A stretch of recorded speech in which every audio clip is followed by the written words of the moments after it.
Hola hermanos, buenos días. Miren, estoy grabando este devocional porque Dios me había inquietado un poco en hacerlo. Em, Leyendo la palabra de Dios me surgen unos textos que quisiera compartirles. Y bueno, este texto es parte de la historia que viene en Hechos 17 y está hablando de Pablo, Silas y Timoteo que están viajando en Atenas, bueno, en Grecia, y llegan a una ciudad que se llama Berea. Están siendo perseguidos por los judíos, y entonces Pablo, que es al que buscaban precisamente, huye de la ciudad de Berea en barco, y Silas y Timoteo se quedan en Berea. Pablo llega solo a Atenas, pero Atenas era una ciudad grande donde estaban los pensadores, había mucha idolatría, mucha gente este, predicaba de muchas cosas, hablaba de muchas cosas. Entonces, Pablo llega y había mucha gente interesada en escuchar nuevas cosas, nuevas teorías, nuevas situaciones que pudieran traer los extranjeros, y entre ellas pues llega Pablo.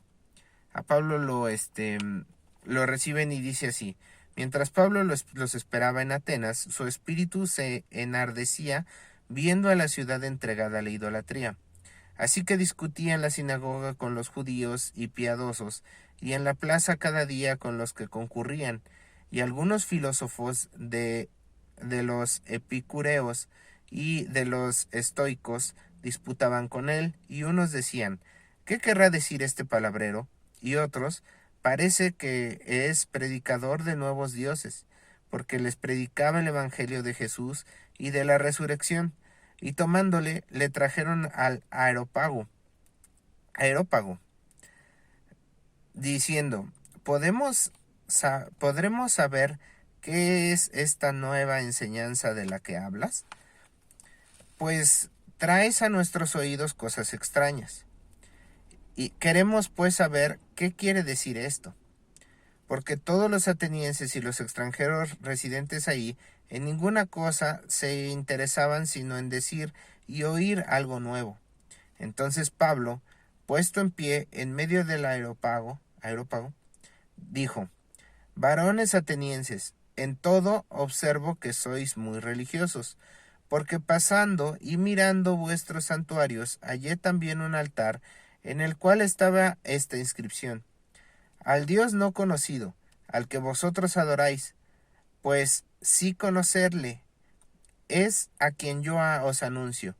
El Dios que hizo el mundo y todas las cosas que en él hay, siendo Señor del cielo, de la tierra, no habita en templos hechos por manos humanas, ni es honrado por manos de hombres como si necesitase algo, pues Él es quien da a todos vida y aliento y todas las cosas, y de una sangre ha hecho todo el linaje de los hombres, para que habiten sobre la faz de la tierra, y les ha prefijado el orden de los tiempos y el límite de sus habitaciones, para que busquen a Dios, si en alguna manera palpando pudieran hallarle, aunque ciertamente no está lejos de cada uno de nosotros, porque en él vivimos y nos movemos, y somos como algo de vuestros propios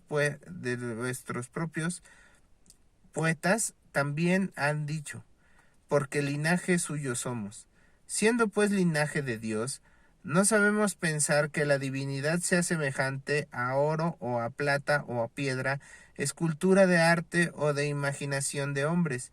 Pero Dios, habiendo pasado por alto los tiempos de esta ignorancia, ahora manda a todos los hombres en todo lugar que se arrepientan, por cuanto han establecido un día en el cual juzgará al mundo con justicia por aquel varón a quien designó, dando fe a todos con haberle levantado de los muertos. Pero cuando oyeron lo de la resurrección de los muertos, unos se burlaban y otros decían: ya oiremos acerca de esto otra vez. Y así Pablo salió de en medio de ellos. Mas algunos creyeron juntándose con él, entre los cuales estaban Dionisio, el Areopagita, una mujer llamada Damaris, y otros con ellos. Al final de cuentas, Pablo les predicó el Evangelio. Primero les explica que ellos ya conocen a Dios, que ellos ya tenían una situación de que ellos podían tener a Dios dentro de sus diversos dioses. Ellos ya conocían a Dios, que era el Dios no conocido, que no tuviera nombre, sino que era el Dios que había creado todo el universo y que no vivía como tal en un templo.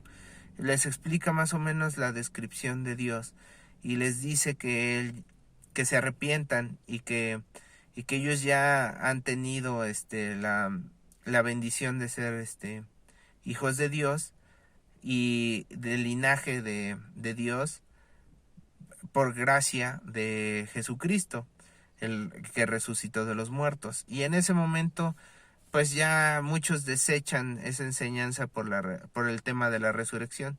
Sin embargo, a pesar de que muchos dicen, bueno, ya otro día te escuchamos y, ya no me estés hablando de eso, yo ya he escuchado de eso, o alguna situación. No sé si se le suene conocido ese tipo de cosas. Empiezas a predicar la palabra de Dios, empiezas a hablarles de Jesús y simplemente dicen, ya, yo ya no quiero escucharte. Pero ¿saben qué? Ustedes tienen que seguir hablando porque así dice esto el versículo 34, más algunos creyeron juntándose con él.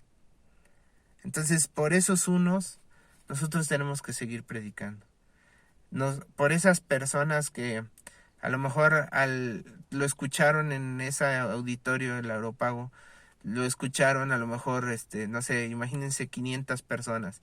Y de esas 500, a lo mejor nada más estas dos que menciona le creyeron. Pero esas dos pudieron fundar a lo mejor una iglesia en ese lugar o pudieron ser salvos en ese lugar. Entonces, por esas dos personas valió la pena que él predicara en Atenas. Ahora, él es llevado, bueno, se va a la ciudad de Corinto, ahí lo lleva Dios, y en la ciudad, pues obviamente él está también, imagínense, pues lo corren, lo apedrean, lo arrastran, lo están persiguiendo en Berea, se tiene que huir en barco, llega a Atenas y lo rechazan. Entonces, pues ahora sí que no tenía la moral muy alta en ese momento Pablo, o no creo que estuviera muy contento, pero Dios le enseña en el siguiente capítulo, el Espíritu Santo le dice que vaya y predique en Corinto y le da estas palabras. Dice en el versículo 9 del capítulo 18, dice, entonces el Señor dijo a Pablo en visión de noche, no temas, sino habla y no calles, porque yo estoy contigo, y ninguno podrá sobre ti la mano para hacerte mal, porque yo tengo mucho pueblo en esta ciudad. Y se detuvo allí 1 año y 6 meses, y enseñándoles la palabra de Dios. Dios no solo respalda las palabras de Pablo, sino lo respalda a él. No solo lo cuida, sino le da la bendición de darle esa seguridad, esa paz de que él va a estar protegiéndolo mientras que Pablo predique la palabra. Entonces, nosotros tenemos que tomar esa acción como Pablo lo hizo y predicar a tiempo y a destiempo, como dice la palabra de Dios, porque muchos aún no conocen a Jesucristo y necesitamos que, aunque le digamos a 500 personas, esas dos que se salven de esas 500 pueden hacer la diferencia. Entonces, les agradezco este tiempo, es quizá un espacio de texto muy largo, un fragmento largo, pero me surgió la necesidad de compartírselos. Que Dios los bendiga.